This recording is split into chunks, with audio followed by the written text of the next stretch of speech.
Bonjour à tous et à toutes. Aujourd'hui, sujet libre, et le sujet que j'ai choisi est un sujet qui n'est pas simple. Et j'attends avec impatience vos questions et vos remarques que vous commencez à préparer pendant que je parle. Et c'est un sujet qui continue un petit peu l'un des derniers cours que j'ai monté sur le site, que j'ai appelé, dans le titre il y a le mot Nimrod. Et je vais expliquer de quoi il s'agit. Le grand problème qui se pose en vérité, je pense à tous ceux qui sincèrement réfléchissent sur la manière dont le monde évolue, et c'est clair que tout celui qui a l'honnêteté de voir comment les choses évoluent, je pense qu'on se rend tous compte qu'il n'y a pas vraiment de progrès sur le plan moral, sur le plan spirituel. Il y a au contraire une décadence inimaginable. Je ne veux pas dire qu'il y a quelques décennies ou quelques siècles, les choses allaient mieux. Bien au contraire. La seule différence peut-être, comme je l'ai souvent expliqué dans mes cours, c'est que il y a toujours eu bien sûr de la débauche, des orgies, des choses inimaginables. Mais disons que d'une certaine manière, dans chaque génération, avec des plus et des moins, la vitrine était plus ou moins préservée. C'est-à-dire qu'on ne mettait pas les choses en avance. Au Moyen-Âge, à titre d'exemple, bien évidemment qu'il y avait une débauche et une corruption inimaginables. Mais dans la rue, les femmes étaient couvertes, très souvent même avec un foulard sur la tête, et les choses n'étaient pas officielles, les choses n'étaient pas normalisées. On considérait qu'il y a une dimension animale dans l'homme, dans la femme aussi bien sûr, et qu'on ne peut pas aller contre. De la même manière, excusez-moi l'expression, qu'on ne va pas empêcher un homme de faire ses besoins après qu'il ait mangé, parce que bon, c'est la partie pas très honorable qu'il a en lui, mais il est bien obligé de vivre avec. De la même manière, on considérait que bon, un homme a besoin de plaisir et de se débaucher. Il ne peut pas vivre constamment comme un ange. Mais disons qu'on considérait ces chutes comme quelque chose d'inévitable, mais on n'essayait pas de normaliser tout ce qu'il y avait de bestial dans l'homme. Et la vitrine, encore une fois, plus ou moins restait plus ou moins propre. Dans nos dernières générations, je dis qu'il y a une décadence qui n'est même pas comparable à ce qui s'est passé dans les générations passées, parce qu'aujourd'hui, le pouvoir, les médias, l'idéologie ambiante, surtout dans le monde occidental, je parle bien sûr du monde occidental, tout est fait pour normaliser les choses. C'est-à-dire que finalement, la vitrine devient elle aussi visiblement ce qui était caché jusqu'à présent. Par le biais d'Internet, par le biais de toute la technologie d'aujourd'hui, on a la possibilité d'accéder à n'importe quel âge à la pornographie. Dans les rues, il y a des quartiers où on peut faire ce que l'on veut et comme on le veut. On sait aujourd'hui que dans beaucoup d'endroits en Europe, on a la possibilité de rentrer dans des maisons closes où ce ne sont plus des femmes qui attendent les hommes, mais des chiens ou des chiennes. C'est quelque chose qui est de plus en plus répandu aujourd'hui dans le monde. Et au niveau, encore une fois, de tout ce qui était plus ou moins, encore une fois, caché, comme l'homosexualité, comme les lesbiennes, ou toutes ces choses-là, aujourd'hui tout est normalisé. Si quelqu'un ose émettre un avis contraire et oser dans la rue partir en guerre contre l'homosexualité, il risque d'aller en prison. Ce n'était pas le cas même à l'époque du Moyen-Âge. Ça ne veut pas dire qu'il y avait moins d'homosexualité au Moyen-Âge, mais disons qu'encore une fois, la vitrine était différente. Aujourd'hui, la loi va vers la légalisation de tout ce qui est finalement l'animalité dans l'homme. L'animalité devient finalement peut-être la dimension la plus respectée, la plus respectable de l'homme, et dans tous les domaines. Et c'est pour ça, encore une fois, que arrêtons de rêver, arrêtons de croire que le monde évolue d'une manière qui est positive. C'est tout le contraire qui est vrai. Et donc le grand problème qui se pose, et c'est un petit peu le thème d'aujourd'hui, c'est comment on peut arriver à changer une chose pareille? Comment? Comment? Il y a bien sûr énormément d'hommes et de femmes dans ce monde qui pensent qu'on peut et que l'on doit réparer ce monde, que l'on doit arriver à le moraliser, à le spiritualiser, à se battre contre toute l'animalité perverse qu'il y a dans ce monde sur le plan financier, sur le plan sexuel et dans d'autres domaines aussi. C'est évident que énormément d'hommes et de femmes continuent à croire que cela est possible. Le problème est comment? Comment va-t-on y arriver? À ce niveau-là, comme je l'ai souvent enseigné dans de nombreux cours, je pense que l'humanité s'est divisée en deux grandes catégories, avec évidemment quelques exceptions, mais qui sont une minorité tellement invisible que je n'en parlerai pas pour l'instant. Quelles sont les deux grandes catégories dans ce monde? Il y a ceux, je vais commencer par eux, qui croyaient réellement et sincèrement qu'on ne pouvait pas admettre que le monde devienne finalement uniquement le culte de l'animalité qu'il y a dans l'homme. Et donc, ces hommes, ces femmes qui sincèrement croyaient, pensaient que le monde doit changer, se sont réfugiés ou enfuis vers ce que j'appelle, et vous le savez très bien, la religion. Qu'est-ce que c'est la religion finalement? C'est l'espoir qu'un jour Dieu interviendra, nettoiera le monde par l'intermédiaire d'un être suprême, presque quasi divin, qu'on appelle le Messie. Quel est le point commun dans toutes les religions? C'est que finalement, l'homme se décharge, l'homme finalement se déresponsabilise, ou d'une autre manière garde comme responsabilité sa croyance. C'est sa seule responsabilité. Je crois qu'un jour Dieu décidera de mettre fin à toute cette perversion. Il enverra un être presque quasi divin, et ensemble, lui et le Messie sauveront le monde. Encore une fois, je me répète, pourquoi j'appelle cela de la religion? Parce que finalement, l'homme se déresponsabilise totalement. C'est pas moi qui vais agir, c'est Dieu et son Messie. Mais moi, ma seule responsabilité, c'est d'y croire et de le transmettre à mes enfants qui le transmettront à ses enfants. Chaque religion avec ses nuances au niveau de son culte. Mais le point fondamentalement commun à toutes les religions, ce que j'appelle moi bien sûr les illusions, les fantasmes et les fausses croyances, que ce soit dans le judaïsme, que ce soit dans le christianisme, que ce soit même dans les religions idolâtres, c'est uniquement la forme extérieure qui change.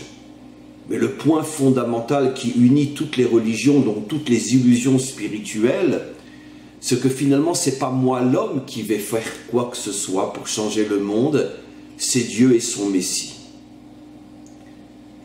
Ça, c'est la première partie de l'humanité. L'autre partie, c'est celle qui s'est dit « on n'y arrivera jamais », c'est absolument impossible de changer le monde, parce que cette dimension animale dans l'homme fait partie intégrante de l'homme. On ne peut pas demander à un homme de rester toute sa vie avec la même femme. On ne peut pas demander à un homme de vouloir gagner de l'argent sans tricher, voler et se corrompre. On ne peut pas demander à un pays de se renforcer sans que ce soit sur le compte des autres, par l'intermédiaire des guerres ou d'autres chemins mensonger, terrible. Et donc, c'est la dimension animale qu'il y a dans l'homme. Donc, arrêtons de rêver, arrêtons de croire qu'un jour se dévoilera un Dieu et son Sauveur. Arrêtons de rêver, prenons le monde tel qu'il est et vivons tel que nous sommes. C'est finalement ce qu'on appelle aujourd'hui la laïcité. Ces deux dimensions, finalement, qu'est-ce qu'elles ont en commun? La partie du monde qui est religieuse et qui vit dans l'illusion, et la partie du monde qui est laïque. Je parle selon le langage d'aujourd'hui. Quel est le point commun en vérité? C'est la déresponsabilisation totale. Ni les uns ni les autres ne font quoi que ce soit pour changer le monde. Les laïcs, évidemment que non, puisqu'ils considèrent que le monde est comme il est et qu'on ne doit pas essayer de le changer. Est-ce qu'on va demander à un singe de ne pas être un singe, à un lion de ne pas être un lion? Est-ce qu'on va demander à une fleur de devenir une pierre ou à un caillou de devenir un arbre? C'est la nature. Et dans la nature humaine, il y a une dimension qui est celle qui fait que nous vivons tel que nous vivons. Avec des bons côtés, mais aussi beaucoup de mauvais côtés. Et donc, la dimension laïque, elle, évidemment, a complètement normalisé, finalement, toute la partie mauvaise qu'il y a dans l'homme.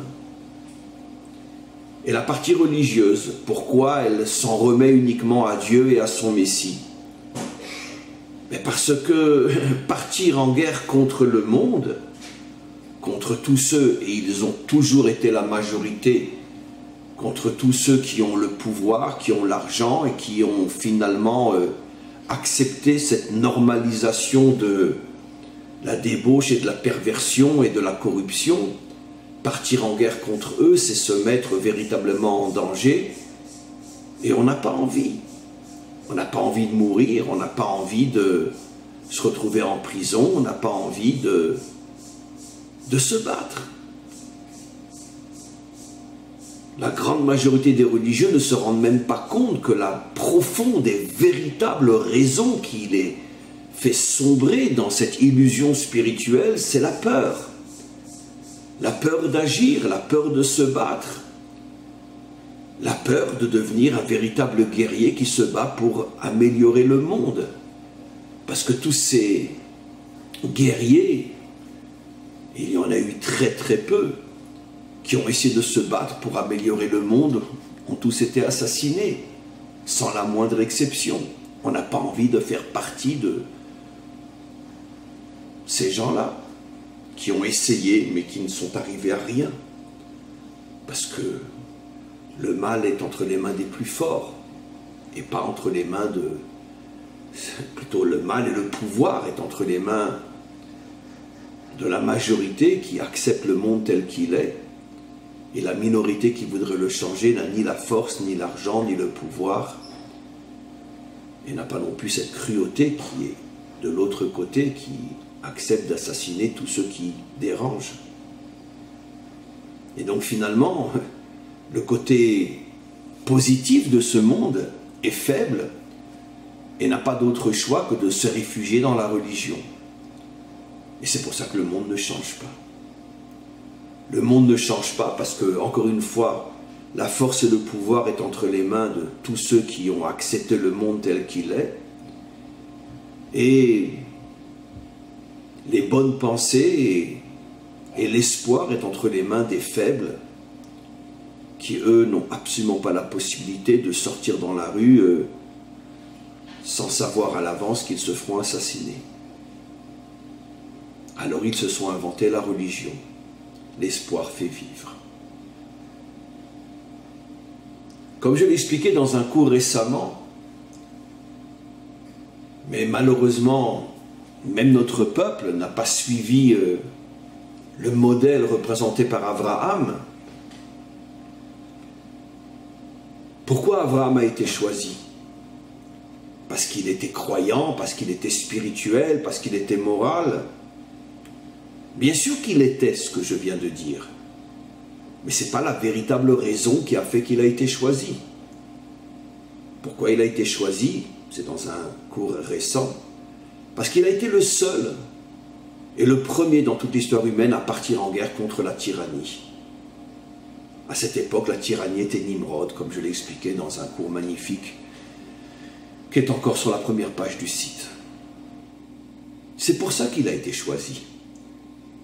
Parce que finalement, il a été le seul à comprendre qu'on ne peut pas attendre que Dieu fasse le travail pour nous. On ne peut pas attendre que vienne un Messie qui fasse le travail pour nous. Il faut que l'homme se prenne en main, soit responsable et fasse ce qu'il doit faire. Même s'il se met en danger, et ça a été le cas d'Abraham, arrêté après avoir cassé toutes les idoles de Nimrod, après qu'il ait été aussi contre le projet de la tour de Babel, dont le dirigeant était, comme on le sait dans notre tradition, Nimrod lui-même. Il a été jeté dans la fournaise. Il devait être brûlé. Bon, il y a eu un miracle, il a été sauvé. Mais ça, il ne pouvait pas le savoir. Finalement, le schéma est clair. Tu te bats contre le pouvoir, tu te bats contre le mal, tu seras assassiné. Bon, lui a eu la chance d'avoir été sauvé. Mais quoi qu'il en soit, ce n'est pas le miracle qui m'intéresse. Parce que bon, le miracle, bon, il a été sauvé. Mais pourquoi il a mérité ce miracle? Parce qu'il a fait tout ce qu'il fallait faire. Il a compris que c'était stupide et imbécile de s'en remettre à Dieu. Encore plus stupide et imbécile de s'en remettre au Fils de Dieu qui allait sauver le monde. Il a compris que si lui ne prend pas les choses en main, personne ne le fera pour lui. Et comme il avait une sincérité et un courage inimaginable, il a mérité ce miracle. Parce que véritablement, il n'avait peur de rien. De là aussi, on peut comprendre que si un homme véritablement se lance dans cette guerre contre le mal, en sachant à l'avance qu'il peut commencer à mettre le chronomètre en marche parce qu'il n'aura pas beaucoup de temps avant de prendre une balle dans la tête, quand un homme a ce courage et ce sacrifice de soi, et que véritablement ses pensées, ses intentions sont véritablement et uniquement le salut du monde, il peut éventuellement mériter un miracle. Abraham l'a eu, mais pas tout le monde l'a eu.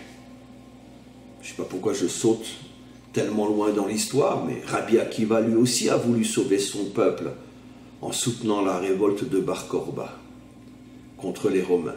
Il a fini supplicié d'une manière atroce. Lui n'a pas mérité ce miracle. Il est vrai que dans un autre domaine, les trois compagnons de Daniel, Michaël, Hanania, et je ne me rappelle plus le nom du dernier, c'est pas grave, eux aussi ont refusé de se prosterner devant la grande statue qu'a fait Nabucodonosor. Ils ont été jetés dans une fosse à Lyon, et les lions ne les ont pas touchés. Il y a eu dans l'histoire des gens courageux qui sont partis en guerre contre le système et qui ont mérité d'un miracle. Il y en a eu d'autres qui n'étaient pas moins courageux, pas moins authentiques, et qui n'ont pas mérité le miracle. Évidemment qu'on ne peut pas tout comprendre, comme nous dit le verset, mes pensées ne sont pas les vôtres et mes chemins ne sont pas les vôtres. Pourquoi Hachem décide de sauver un tel et pourquoi il décide de ne pas sauver un tel? C'est sûr qu'il y a des raisons extrêmement profondes que l'on comprendra un jour. On ne peut pas tout comprendre, bien évidemment. Mais quoi qu'il en soit, on est véritablement devant un problème énorme. Et sincèrement, c'est un problème qui me préoccupe depuis des années. Je vous avoue très sincèrement que quand je vois dans quelle situation se trouve notre monde, il y a vraiment de quoi se désespérer. Ne vous inquiétez pas, je ne suis absolument pas désespéré. Mais je parle selon une vision très extérieure des choses. De plus en plus d'hommes et de femmes dans le monde se découragent totalement de penser qu'on puisse changer le monde. Et d'un autre côté, de plus en plus de personnes qui s'enfoncent dans une religion complètement utopique, qui les fait rêver, qui leur fait croire que ça y est, tout va s'arranger. Et entre ces deux formes de fuite et d'imbécilité, finalement, qu'est-ce qui reste d'hommes authentiques dans ce monde, qui sont véritablement capables de se mettre en danger pour essayer de réparer le monde? Combien y en a-t-il dans ce monde? Très très peu. Il y a chaque fois qu'il y en a eu un, qu'il soit juif ou non juif, il a pris une balle dans la tête. Ce qui est plus grave encore, c'est que dans chaque, entre parenthèses, religion, dans chaque nation, quand quelqu'un essaye d'être authentique, il se met tout le monde à dos. Et des fois, ses pires ennemis sont plus encore les religieux que les laïcs. Parce que les religieux ne supportent pas d'entendre quelqu'un qui lui aussi est croyant et qui ose dire à haute voix que tous les religieux vivent dans un opium spirituel qui ne fait qu'aggraver la situation. Les laïcs, à la rigueur, s'en fichent. Bon, c'est un religieux, il n'a qu'à parler comme il parle, de toute façon, c'est tous des imbéciles. Mais dans le monde religieux lui-même, lorsqu'un marginal sort et ose dire que vous vivez tous dans un fantasme, dans une illusion qui ne fait que renforcer le mal, et vous êtes les premiers responsables de tous les malheurs du monde, mais il se dresse contre lui des ennemis qui sont prêts vraiment à l'égorger vivant. Comment tu oses parler? Mais nous sommes croyants, nous croyons en Dieu, nous sommes pratiquants, nous observons tous les commandements de Dieu. Comment tu oses dire qu'on vit, comme le disait Marx, en se shootant à l'opium du matin au soir? Donc finalement, quand quelqu'un d'authentique s'attaque au système, c'est pas seulement qu'il se met en danger s'il va trop loin par rapport aux laïcs, qui très vite lui tireront une balle dans la tête si tu déranges trop. Mais il a tout le monde contre lui. Non seulement les laïcs, mais aussi les religieux. Les laïcs, parce qu'il est hors de question de déranger le système qui permet de faire du pognon et de s'amuser avec les femmes ou autres.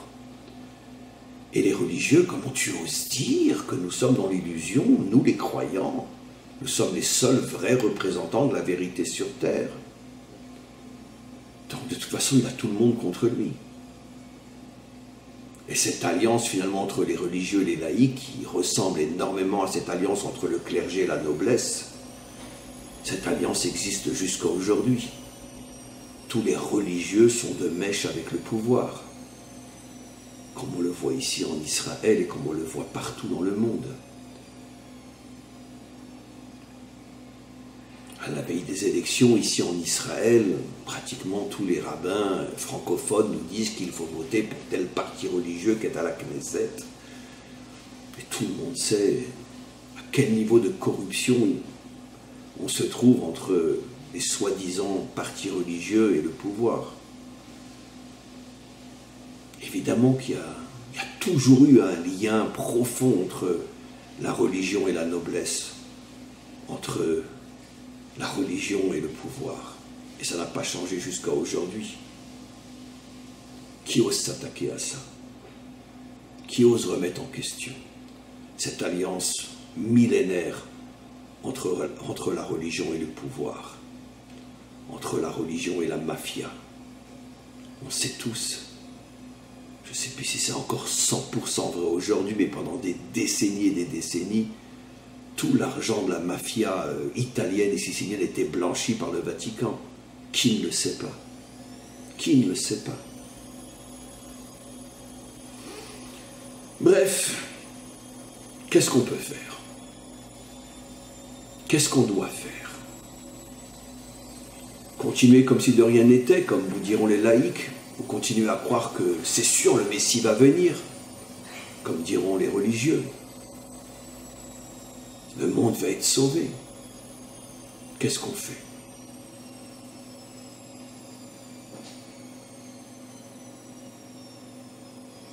J'ai pas de réponse. Sincèrement, j'ai pas de réponse. J'ai sincèrement pas de réponse. Je n'ai pas de réponse. Parce que ça fait des millénaires qu'il y a de temps en temps, dans chaque génération, des gens comme moi et d'autres qui essayent de réveiller les gens. Mais ça ne sert à rien. Personne ne se réveille. On ne s'attire qu'un tsunami de haine, de critiques, de reproches. On se met le monde entier contre soi. Et finalement, on se retrouve tout seul, faible, incapable de pouvoir faire quoi que ce soit. C'est quoi la solution? J'en sais rien. Sincèrement, j'en sais rien. Je vais vous demander de m'aider. Essayez-vous maintenant de trouver des solutions. Envoyez-moi des messages. Exprimez-vous, donnez-moi votre avis. Qu'est-ce qu'on peut faire? Sincèrement, qu'est-ce qu'on peut faire? Voilà, je vais essayer de lire maintenant ce que vous avez écrit et on va voir si on peut avancer.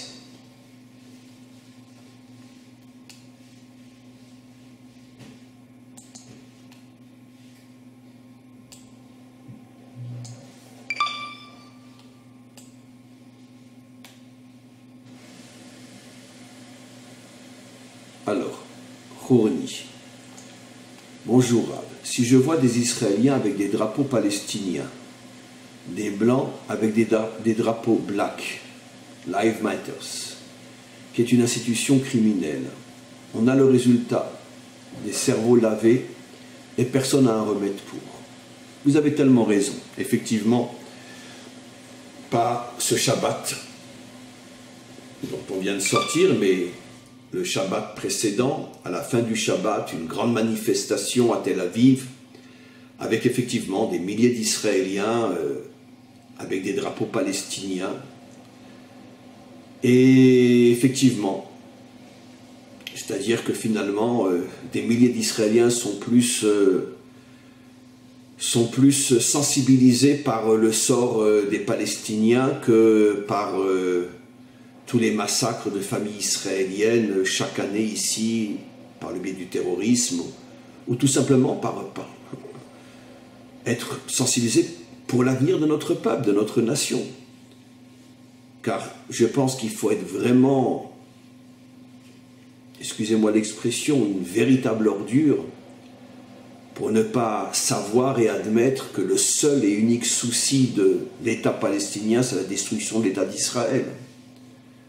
Eux ne vivent pas pour avoir un État, ils vivent pour nous faire disparaître. Tout simplement parce que selon la vision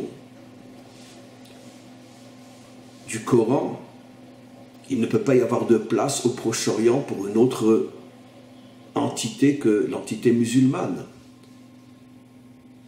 Donc c'est absolument impossible d'accepter que puisse exister ici quelque chose qui ne soit pas musulman. Exactement de la même manière qu'un juif préfère mourir plutôt que de se prosterner devant une croix ou une statue. Un vrai musulman préférera mourir plutôt que d'accepter une présence non musulmane sur la terre que lui pense être uniquement musulmane. Donc quand je porte en tant qu'Israélien et Juif un drapeau palestinien, je suis en train de finalement de cautionner la destruction de l'État d'Israël. Et Dieu sait qu'il y en a des milliers dans notre peuple, ici en Israël, qui n'attendent qu'une seule chose, c'est que l'État d'Israël disparaisse. Et donc pareil pour l'autre remarque que vous avez fait au sujet de Blancs qui cautionnent des aspects criminels dans d'autres dimensions. Car il y a du bien et du mal partout, bien évidemment. Qu'est-ce qu'on voit de là? Comme vous le dites, effectivement, c'est que le monde est complètement à l'envers. Vous ne faites que confirmer ce que j'ai dit au début de mon intervention, que le monde n'a jamais été à ce point malade. Finalement, l'idéologie qui a commencé dans les années 68, il est interdit d'interdire, avec le temps, nous a amené à une situation où non seulement l'homme a perdu sa morale, mais il a perdu sa tête complètement. Il est incapable de réfléchir. incapable de savoir où est le bien, où est le mal. Même s'il ne vit pas au niveau du bien et du mal, mais au moins où est-il? Et je n'ai aucune hésitation à dire qu'il y a 300 ans, les hommes savaient beaucoup plus qu'aujourd'hui où est le bien, où est le mal, même si dans la réalité tout le monde était corrompu. Mais au moins on avait encore une sorte d'étincelle qui permettait de savoir plus ou moins où est le bien, où est le mal. Mais aujourd'hui tout a disparu. On continue. Christine. Mais pour changer le monde, ne doit-on pas avant tout prendre conscience de l'impureté sexuelle, la semence en vain qui grossit les rangs des non-adamiques et aussi le rêve rave, issus de telles impuretés sexuelles qui veulent nous transformer en moutons. Vous dites quelque chose de très très juste qui fait partie en vérité des secrets de la Torah et qui est un sujet immense. Peut-être, c'est un sujet dont on devrait peut-être plus parler dans les détails, peut-être dimanche prochain. Je vous demande de me le rappeler sur WhatsApp, de me rappeler que dimanche prochain, le sujet sera justement sur le thème que vous évoquez maintenant. Et on va juste en parler d'une manière très réduite aujourd'hui pour peut-être en parler plus la semaine prochaine. Effectivement, dans les secrets de la Torah, le Zohar et d'autres, il est dit qu'à chaque fois qu'il y a une impureté sexuelle, soit une personne qui émet sa semence seule, soit par le biais d'une femme interdite ou un homme interdit, et bien ces énergies ne se perdent pas, malheureusement, et elles se réincarnent sous la forme de démons comme Hitler, comme les nazis, comme d'autres, qui ont, encore une fois, comme vous l'avez très bien compris, Christine, une apparence humaine, mais qui n'ont absolument pas le contenu d'un adamique, ni âme, ni rien, ce sont uniquement des structures monstrueuses, qui n'ont aucune conscience, qui n'ont aucune morale et qui ne vivent que pour détruire. Et donc vous touchez un point très juste. C'est la raison pour laquelle le premier commandement qu'un juif accomplit dans sa vie à l'âge de 8 jours, c'est la circoncision, qui est le symbole de la pureté sexuelle. Alors je sais que vous pouvez rigoler derrière mon dos, parce que des impuretés sexuelles chez les juifs, grâce à Dieu, on en a beaucoup, comme récemment le Weinstein, ou un autre que l'on connaît très bien en France, et pourtant je pense que les deux étaient circoncis. Mais il faudra qu'on en parle de ça, effectivement. On en parlera la semaine prochaine. Mais quoi qu'il en soit, vous touchez ici un point très fort, que ce monde de démons qui dirige le monde finalement est produit par toutes les impuretés sexuelles. Un homme avec une femme mariée, un homme avec une prostituée, une femme qui trompe son mari, ou, comme c'est le cas chez des millions et des millions d'hommes, moins chez les femmes, mais chez les hommes, la semence qui part sans l'épouse, ou dans une femme interdite. Ça crée effectivement des monstres. Et ces monstres-là, après, prennent le pouvoir et deviennent des criminels qui font tout le mal que l'on traverse depuis des millénaires. Alors vous touchez ici un point important, que finalement le Zohar dit ce que vous dites, que la réparation commencera le jour où on retrouvera une pureté sexuelle. Parce que le jour où on retrouvera une pureté sexuelle, eh bien, les démons disparaîtront, puisqu'ils ne sont nourris que par cette semence qui part dans tous les sens. Et donc, d'un autre côté, je vous dirais que vous ne faites que renforcer nos questions. Vous imaginez que le monde peut se guérir sur le plan sexuel? À la rigueur, ça me paraît plus facile de dire que le monde peut à la rigueur se guérir sur le plan du crime, de verser le sang, de faire couler le sang. Parce que bon, là on sent vraiment qu'on fait du mal. Mais l'impureté sexuelle, je suis un homme d'affaires, je suis à l'étranger, je suis loin de ma femme. Qu'est-ce qu'il y a si je fais rentrer une prostituée dans ma chambre d'hôtel? J'ai pas dit que je suis amoureux d'elle, j'ai besoin de 5 minutes de plaisir. Qu'est-ce qu'il y a? Je ne suis pas en train de renoncer à ma femme, au contraire, je l'aime. Mais je suis un homme. Et donc, c'est pas simple. Vous imaginez, Christine, que le monde va arriver à cette pureté sexuelle? Comment? Donc là aussi, je reste sur une question. Vous avez en vérité dévoilé la source de tous les problèmes, d'après en tous les cas nos maîtres. Mais comment réparer cette source? C'est pas évident du tout. On continue. Chercheur de vérité. C'est pourtant simple, si vous êtes heureux comme ça, continuez comme ça, sinon changez quelque chose. Cher ami, je n'ai pas du tout compris votre remarque, essayez de m'expliquer. Marie-Claire, nous devons continuer à donner notre opinion même si ça n'a pas l'air de servir. Cela permet quand même d'apporter une minuscule lumière. Ensemble, nous pouvons, ensemble, nous pouvons espérer un changement. Ce que vous dites est très juste aussi, Marie-Claire.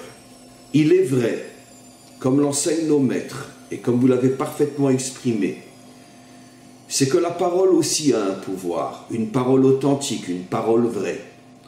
C'est une lumière qu'on allume au plus profond de l'obscurité. Et si, un peu plus loin, une autre personne a des paroles authentiques, c'est encore une autre lumière. Et il est vrai que si cette lumière authentique se transmet chez des dizaines, des centaines, des milliers de personnes, elle finit, cette lumière, par réveiller des consciences et à faire changer le monde. Ce que vous dites est très, très, très juste. D'un autre côté, pour pouvoir vraiment changer le monde, c'est-à-dire pour pouvoir avoir des millions de petites lumières qui s'ouvrent par le biais de la parole authentique, c'est aussi une grosse difficulté. Parce que combien de lumières authentiques il y a dans le monde? Des gens qui transmettent la religion, chez nous comme partout, il y en a énormément.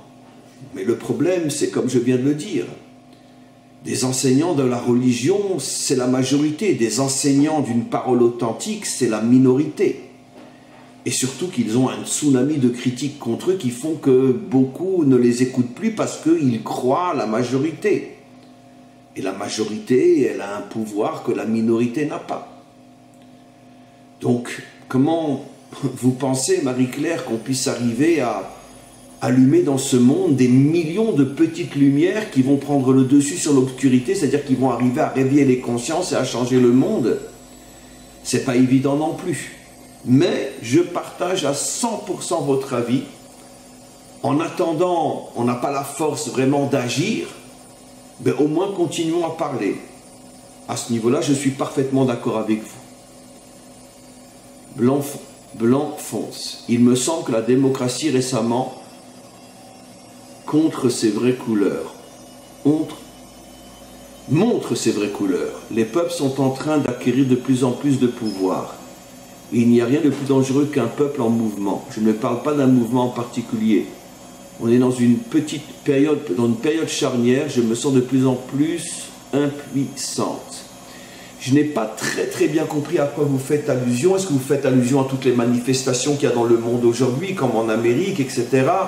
Vous faites allusion au fait que le peuple veut de moins en moins se laisser dominer par un pouvoir corrompu et mensonger. Est-ce que c'est à ça que vous faites allusion? Si c'est à ça, je vous répondrai malgré tout que la révolte des peuples, oui. Mais d'un autre côté, si les peuples sont composés d'hommes et de femmes qui eux-mêmes sont sur le plan moral et spirituel comme tout le monde, même s'ils arrivent à renverser le pouvoir, eh ben, il se passera ce qui s'est passé dans toutes les révolutions jusqu'à aujourd'hui. Les bolcheviks ont renversé le tsar, mais le régime stalinien était pire que le régime tsariste. La Révolution française a fait tomber les nobles et le clergé, mais entre vous et moi, comme je le dis toujours, la vitrine de la démocratie est très belle, mais surtout ne rentrez pas dans le magasin parce que vous allez crever de toute la puanteur qui s'y trouve. Il n'y a aucune différence entre le clergé et la noblesse et la démocratie, sauf que le clergé et la noblesse ne se sont pas donné la peine de faire une belle vitrine qui endort les hommes, les peuples, tandis que la démocratie, toute son intelligence, c'est de savoir faire une vitrine magnifique pour que tout le monde reste coincé au niveau de la vitrine et que personne ne rentre dans le magasin pour savoir ce qui se passe au niveau du pouvoir. De toute façon, on n'a jamais vu une révolution dans le monde jusqu'à aujourd'hui qui a changé quoi que ce soit. Parce que tout simplement, les révolutionnaires ne sont pas plus moraux et pas plus spirituels que ceux qu'ils font tomber. Donc, on en revient à un cours que j'ai fait aussi, je crois, en français, où tant que l'individu ne changera pas, les peuples ne pourront pas changer non plus, parce qu'un peuple, c'est tout simplement une réunion de millions d'individus. Si l'individu n'est pas propre et corrompu, comment voulez-vous que le peuple puisse devenir propre et comme il doit être? On continue.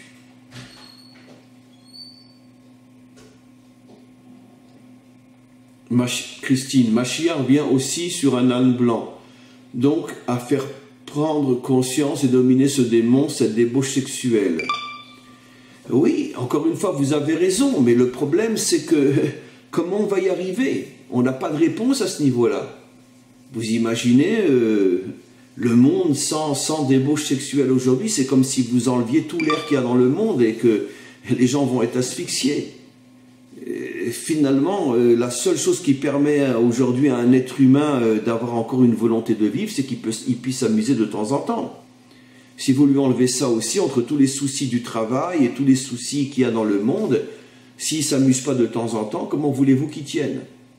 Donc comment vous allez remplacer ce faux plaisir par un vrai plaisir?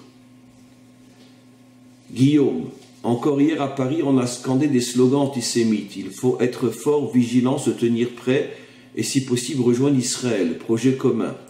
Écoutez, cher ami, je n'arrête pas de dire, et croyez-moi, j'ai commencé pas il y a quelques années, j'en parlais déjà il y a presque plus de 30 ans. Le grand problème du peuple juif, c'est qu'il n'a pas de mémoire.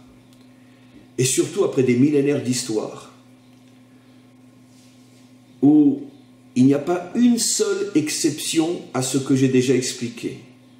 Au bout d'un certain temps, la roue tourne, et tous les endroits où les Juifs vivaient plus ou moins bien, ça devient un véritable cimetière, une véritable catastrophe.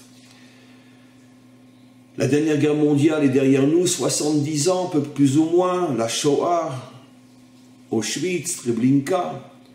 On est un peu plus de 70 ans après la Shoah, ça y est, on rentre maintenant dans une nouvelle période où tout va revenir. Mais qu'est-ce que vous voulez qu'on fasse? On a beau dire aux Juifs, quittez la France, quittez l'Europe, quittez les États-Unis.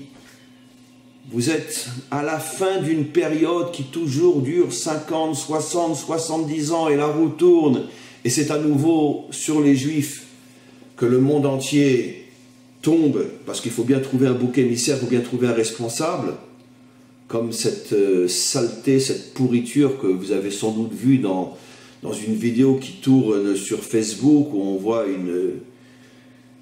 un sac de pourriture féminin en France qui dit que c'est les Israéliens qui ont appris aux policiers américains à tuer les Noirs. Excusez-moi mes expressions, mais... Bon, bref. Il n'y a pas le choix. Ça fait des millénaires que ça dure. Quand le monde n'en peut plus, il a besoin d'un bouc émissaire et c'est les Juifs. Et c'est comme ça que ça fonctionne. Je pense que d'ici 5 ans maximum, tous les Juifs qui se trouvent dans le monde entier vont être massacrés. Mais on a beau leur dire, ils n'écoutent pas. Ils n'écoutent pas. Vous savez combien de gens venus d'Israël ont tourné en Ukraine, en Pologne, dans tous les pays d'Europe de l'Est et surtout de l'Ouest et surtout de l'Est pour prévenir les Juifs qu'avec la montée du nazisme, une catastrophe se préparait. Les Juifs les traitaient de débiles mentaux, de fanatiques, d'extrémistes. Mais arrêtez, mais c'est pas possible, mais arrêtez. Bon, il y aura un petit pogrom ici et là, il y en a toujours eu, mais un massacre de millions de Juifs? Non. Il y en a un très célèbre qui a fait le tour de l'Europe de l'Est. Jabotinsky, partout où il allait, on le traitait de malade mental. Bon, ben il est reparti. Et puis, entre-temps, sont partis 6 millions de Juifs. En fait, vous le savez très bien, c'est pas 6 millions, c'est presque 9 millions. Mais comme après la guerre, on a fait des calculs rapides, on a trouvé 6 millions. Entre-temps, on sait que c'est 9 millions. Mais bon, on ne veut pas changer le chiffre officiel pour ne pas énerver les gouvernements, donc on reste sur 6 millions, mais c'est 9 millions presque. Ça, on le sait aujourd'hui à Yad Vashem en Israël, c'est presque 9 millions de juifs qui ont disparu pendant la Shoah. On est très loin des 6 millions. Et ça va recommencer. Ben, elle expliquait à un juif du 16e, ou un juif de Manhattan, ou un juif de Miami, ou un juif de Los Angeles, qu'il va voir ses enfants égorgés devant les yeux de ses parents d'ici quelques années. Mais arrêtez vos histoires, mais non, le monde n'est plus comme il était avant. Bon, ben très bien. Eh bien, continuez à vivre en dehors d'Israël, et vous verrez ce qui va vous arriver. Et arrêtez de me dire que je suis en train de dire des paroles sataniques. Parce que moi, je parle après 4000 ans d'histoire. Donc j'ai le droit de parler. Je ne parle pas au nom d'un fantasme, je parle au nom de l'histoire. Je vous rappelle juste que l'endroit où les Juifs étaient les plus libres et les plus acceptés dans toute l'Europe, avant la montée du nazisme, était l'Allemagne. C'est là où les Juifs étaient les plus assimilés, les plus acceptés, les plus respectés, jusqu'à ce que monte Hitler et son parti nazi. Il n'y avait pas un pays au monde où on pouvait être plus heureux en Europe qu'un juif en Allemagne. Et c'est précisément en Allemagne, voilà. Et comme je ne cesse de le dire, le prochain pays nazi, ça va être l'Amérique. Et l'Amérique va nous faire oublier l'Allemagne, parce que ça va être des milliards de fois pire que tout ce qui s'est passé avec l'Allemagne. Et je ne me trompe pas. Et vous allez voir que c'est la vérité vraie. Notre génération le verra encore. Alors continuez à vivre à Miami, continuez à vivre à Los Angeles, continuez à rêver. Mais ne venez pas pleurer après quand on verrait votre femme et vos enfants égorgés devant vous. On continue. Marc, quand on voit le monde occidental aujourd'hui, on est dépité. La médiocrité qui s'est mise à penser à gagner. Le mensonge a gagné. Black Lives Matter, les drapeaux palestiniens, les morts aux juifs hier à Paris. Moi non plus, je ne sais pas quoi faire. Il paraît que la vérité finit toujours par triompher. Est-ce que vous le pensez aussi? Je vais vous répondre encore une fois, d'une manière très pessimiste. Encore une fois, n'assimilez pas ce que je dis à moi-même. Moi, je ne suis pas pessimiste, parce que grâce à Dieu, je vis à Jérusalem. Mais vous savez, en 1948, on a dansé dans les rues de Tel Aviv pour fêter la renaissance de l'État d'Israël. Mais en 1945, on ouvrait les portes de Auschwitz. Ça veut dire qu'évidemment que la vérité finit par triompher. Évidemment, les paroles des prophètes se sont réalisées. Après 3000 ans, on est revenu sur notre terre. Mais on a dû passer par l'Inquisition, d'abord par les croisades, par l'Inquisition, par les pogroms, par les Cosaques, par Auschwitz et Treblinka. Donc arrêtons de dire la vérité finit par triompher. Rappelons-nous toujours par quel chemin passe la vérité avant de triompher. Et on n'a jamais vu dans l'histoire de notre peuple et dans l'histoire de l'humanité tout entière que la vérité triomphe en passant par des chemins de bonheur, de plaisir et de lumière. Ça n'a jamais existé. Donnons un exemple, les Noirs en Amérique. Même si aujourd'hui, plus ou moins, ça recommence et c'est jamais vraiment gagné. Mais il y a eu un président noir en Amérique. Donc la vérité a fini par triompher. On a fini par reconnaître qu'il n'y a pas de différence entre un noir et un blanc. Mais par quel chemin les Noirs ont dû passer pour arriver à un président noir en Amérique? Par quel chemin ils ont dû passer? Donc n'oublions jamais que la vérité, oui, triomphe, mais qu'est-ce qu'elle laisse derrière elle, la vérité, avant de triompher? Et ça, on ne veut pas le comprendre. C'est un petit peu comme la religion, Dieu va nous sauver. Ben oui, Dieu nous a sauvés en 1948, ça c'est sûr, hein. Mais par où on est passé pour arriver à 1948? La renaissance d'État d'Israël. Donc arrêtons de prendre le bon Dieu pour le bon Dieu. Oui, la vérité triomphe, mais n'oublions jamais par quel chemin elle passe. Et protégeons-nous avant qu'il ne soit trop tard. Que pensez-vous de ce qui se passe en France pendant ce Shabbat avec les chiffres mobiles qui nous gouvernent? Ce qui se passe en France est une catastrophe, en France comme partout. Les Juifs en France sont en danger comme ils ne l'ont jamais encore été depuis la fin de la Deuxième Guerre mondiale. Et en vérité, les Juifs, ce n'est que le haut du iceberg. C'est toutes les nations qui sont en danger. Les gouvernants et toutes les forces obscures qui sont derrière les gouvernants, qui ne sont eux-mêmes que des poupées entre leurs mains, comme je l'ai enseigné dans de nombreux cours récemment, sont en train de préparer quelque chose de terrible au niveau de l'échelle mondiale, au niveau des peuples, au niveau des nations. Bien sûr, ceux qui vont payer le prix le plus lourd seront bien sûr les Juifs, surtout ceux qui ne sont pas revenus sur leur terre. Mais les dégâts vont être terribles au niveau des gens simples, des nations partout dans le monde. Parce que le pouvoir est en train de préparer un écrasement et une dictature qu'on ne peut même pas imaginer. J'en ai parlé récemment encore dans le cours sur Nimrod.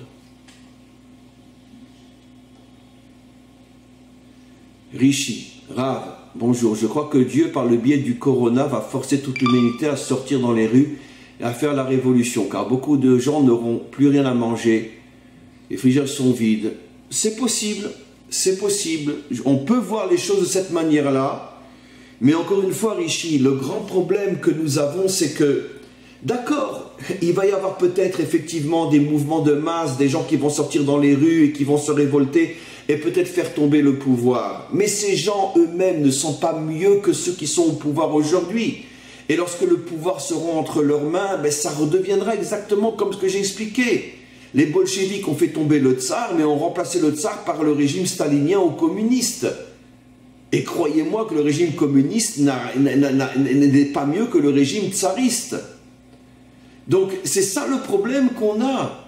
C'est pas le problème des gouvernants, c'est le problème de l'homme. Tant que l'homme ne s'améliorera pas, aucune révolution n'amènera un changement dans le monde. Ça peut parfois être pire encore. Donc, on n'a pas d'espoir dans le fait que les gens vont sortir dans les rues. Parce que très bien, la corruption d'aujourd'hui va disparaître, mais elle sera remplacée par une autre forme de corruption. Donc on ne voit pas le bout du tunnel. Ce n'est pas les manifestations et les révolutions potentielles qui vont changer le monde. Car encore une fois, ceux qui vont faire tomber les méchants ne sont pas meilleurs que les méchants. Et surtout une fois qu'ils auront le pouvoir. Car on sait que le pouvoir réveille dans l'homme des défauts inimaginables. Steve, je pense qu'il faut s'accrocher de toutes ses forces à la Torah d'Israël, car la Torah est un plan de vie. Elle nous donne des forces pour changer le monde. Alors vous me direz que c'est très religieux comme réponse, mais je pense que c'est la vérité. Non, je suis d'accord avec vous. Je suis 100% d'accord avec vous, mais avec une remarque. C'est qu'il y a une dimension religieuse dans la Torah aussi qui est en vérité ce que la majorité de ceux qui étudient la Torah ont adopté. C'est-à-dire la fuite devant la réalité. La véritable dimension vraie de la Torah n'est connue que par très peu d'hommes et de femmes dans chaque génération. Mais la majorité de ceux qui étudient la Torah, finalement, tombent dans la dimension religieuse de la Torah. Et finalement deviennent aussi dangereux que les laïcs, en ce sens qu'ils ne font plus rien pour changer le monde. Donc il faut avoir le mérite de trouver un vrai maître qui connaît la vraie Torah et qui nous enseigne la vraie Torah. Malheureusement, ces vrais maîtres sont minoritaires, ils sont tellement critiqués que la majorité préfère partir chez ceux qui leur vendent de l'opium spirituel, et finalement on en revient toujours au même résultat. Ceux qui sont dans la vérité sont tellement minoritaires que de toute façon ils n'ont pas la force, ils n'ont pas le pouvoir, ils n'ont pas l'argent, ils n'ont rien. Donc on en revient toujours au point de départ, comment qu'on va faire pour changer le monde ?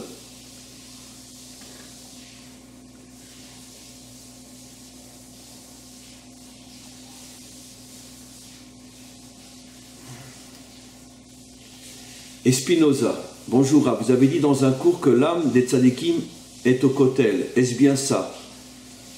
Absolument, l'âme des tzadikim, tous les tzadikim décédés partout dans le monde, leur âme ne se trouve ni à Ouman, ni à New York, ni nulle part.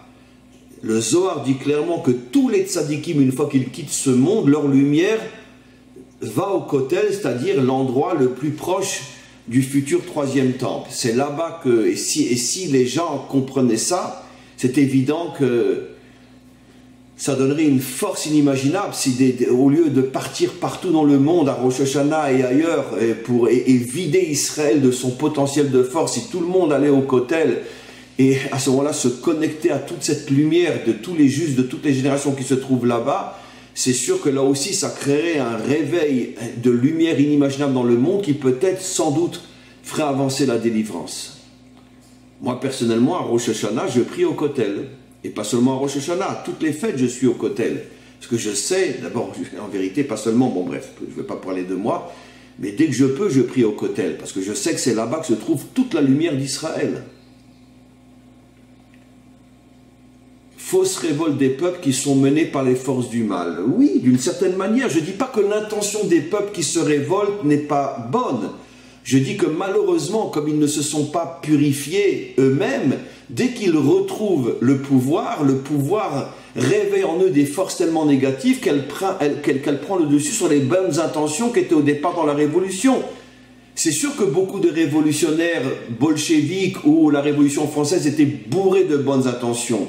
Mais une fois qu'ils sont arrivés au pouvoir, ça a réveillé en eux tout le mauvais côté qui a pris le dessus sur le bon côté. Voilà, on va lire encore une question et on va arrêter. Chercheur, vous avez demandé ce qu'on doit faire. Quand une catastrophe est imminente, je pense qu'il faut changer quelque chose. Un peu comme donner un coup de volant pour éviter un mur. C'est l'instinct de survie qui peut donner l'énergie de faire basculer le monde entier dans un clin d'œil. J'ai mieux compris maintenant comment vous le dites. Oui, vous avez absolument raison. Il est possible que... Enfin, pas possible, je pense que... J'adhère à ce que vous dites, que quand le monde va être acculé à une situation où il va sentir au plus profond de lui-même que s'il ne fait pas quelque chose, c'est la disparition de l'humanité tout entière, et on va vite arriver à cette situation, je pense que le réveil va provoquer ce qu'on appelle, dans le langage des maîtres d'Israël, le réveil de l'essence, et l'essence qui est cachée au plus profond de l'homme est toujours pure et toujours propre, et cette essence, lorsqu'elle va se réveiller, dans un moment où on va sentir que ça y est, c'est où on réveille l'essence, où on disparaît tous, ce réveil de l'essence va provoquer sans doute la délivrance finale. C'est comme ça que nos prophètes nous expliquent la délivrance finale, la guerre de Gog et Magog. Ça veut dire quoi clairement? Ça veut dire que le peuple juif va se retrouver dans une situation où s'il ne se réveille pas de la manière la plus authentique possible, il va disparaître. Et ce réveil va provoquer un réveil de conscience chez lui et chez tous les peuples, chez tous les adamiques partout dans le monde, et ce réveil de conscience va amener la délivrance. Donc, d'une certaine manière, pour conclure ce que vous dites, cher ami, je crois que malheureusement, on n'évitera pas de continuer à se trouver dans une situation de plus en plus critique, et quand on va être vraiment acculé au pied du mur, où la seule possibilité, c'est ou le réveil de la vérité, ou la disparition de l'humanité tout entière, à ce moment-là, effectivement, on aura le réveil de la vérité. Voilà, on va s'arrêter pour aujourd'hui, mes amis. Vraiment, je m'excuse, je ne peux pas traiter toutes les questions.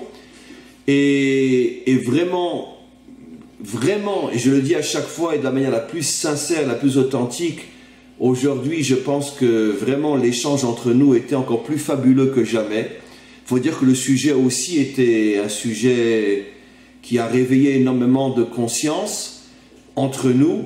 Et voilà. Je vous demande l'autorisation, j'attends vos réponses avant de fermer. Je vous demande l'autorisation parce que je pense que c'est un sujet, de temps en temps on touche des sujets qui sont vraiment extraordinaires, et je pense que vous devez ressentir comme moi qu'on ne peut pas le garder uniquement entre nous. Est-ce que vous m'autorisez à publier cet échange entre nous aujourd'hui sur le site pour tout le monde?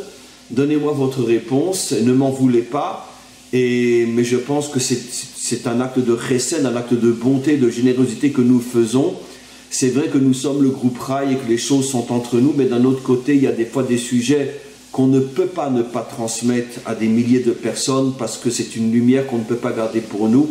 Donnez-moi votre réponse. Merci à tous et à toutes. Une très très très bonne journée.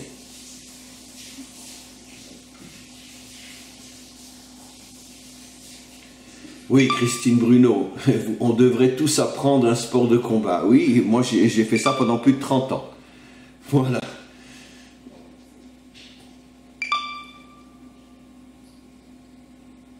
Alors, est-ce que vous êtes d'accord sur... Ah, Marc Coma, comment allez-vous?